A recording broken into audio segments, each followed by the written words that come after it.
idea is quite simple. If one side of a triangle is longer than another side, then the angle opposite the longer side is larger than the angle opposite the shorter side. So let's take, for instance, triangle ABC. Right?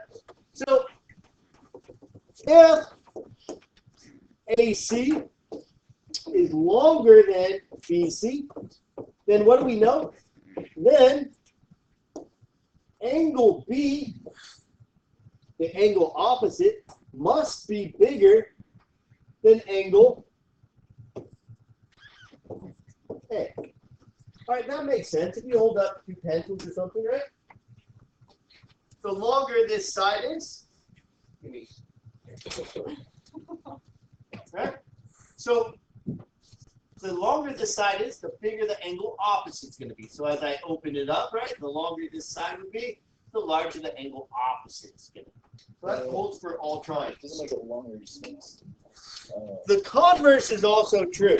So if I have angle ABC, if one angle of the triangle is larger than another angle, then the opposite side is larger.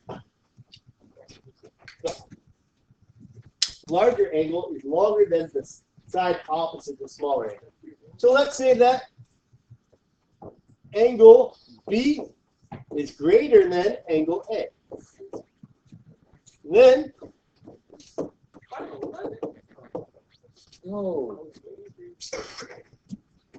the side opposite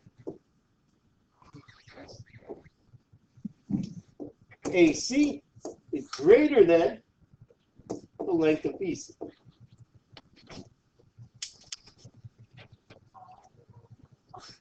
So how we can go ahead and do these type of problems is actually quite simple.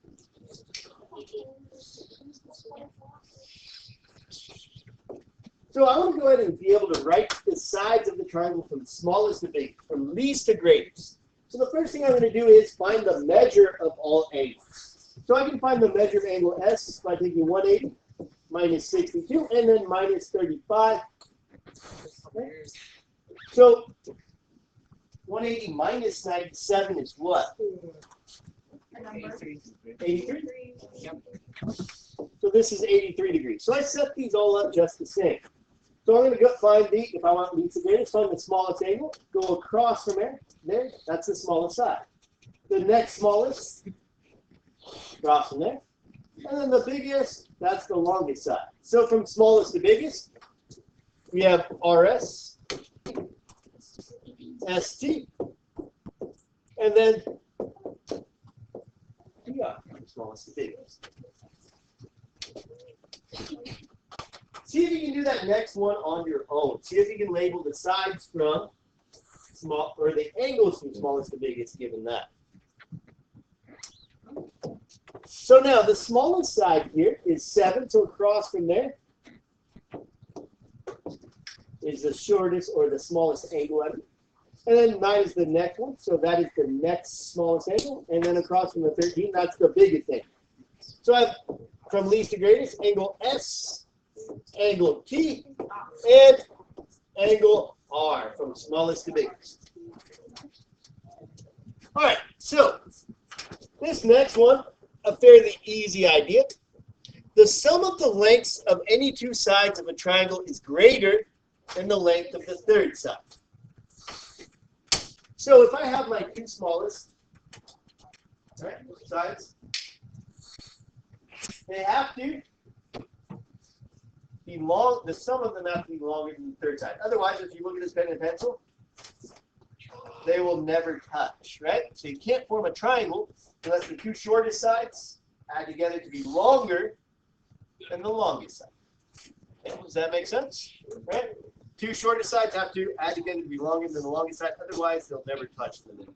All right? So this is quite easy. Let's determine whether or not these three measures can make a triangle. So the first one is the two shorter sides. Is that greater than 5? No, it's not greater than 5, so not a triangle.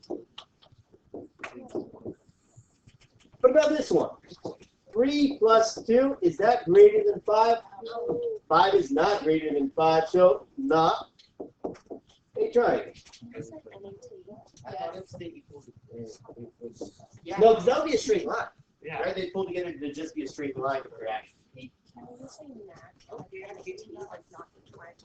And then 4 plus 6, or 4 plus 2,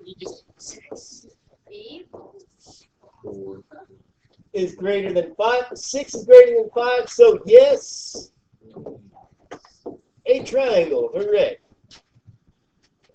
All right, and the last idea for this chapter is, what if I'm given 2 sides of a triangle, but I don't know the third side? Can I figure out the range of values the third side would have to lie within? Okay? Using that idea that the sum of the 2 smaller sides has to be greater than the longer side. All right, so I'm given that 2 sides of a triangle measure 3 and 7.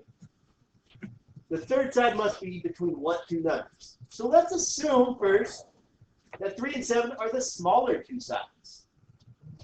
We know that the third side then would have to be less than 10, right, for it to actually meet and make a triangle.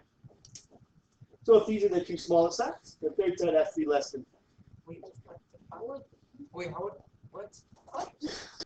No idea.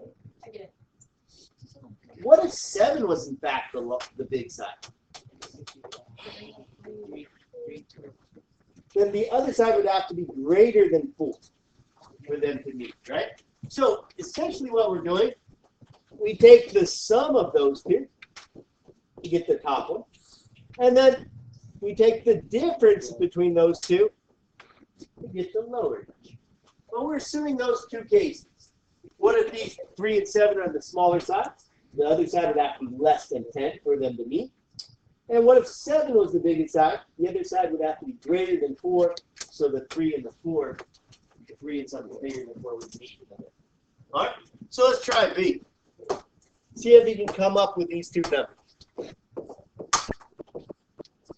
Right? They're all set up just like that. You need to find the lower number and the upper number. Let me call on someone at random. Yeah. What has to be up here on the top? What has to be the upper number? The longest angle triangle. Luis. 23, very good.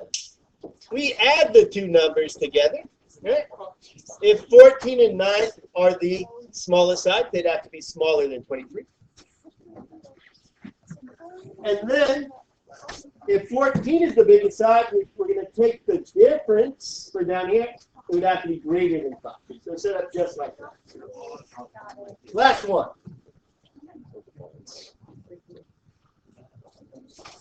Fill in the blank.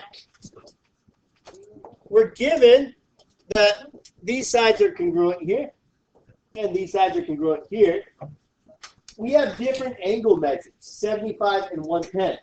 Given these 2 things are congruent, which side is going to be longer? The side opposite the 110 is obviously going to be longer. So therefore, WV is bigger than TV, or TV is less than WV. This one is not drawn to scale, but 17 is bigger than 9, right?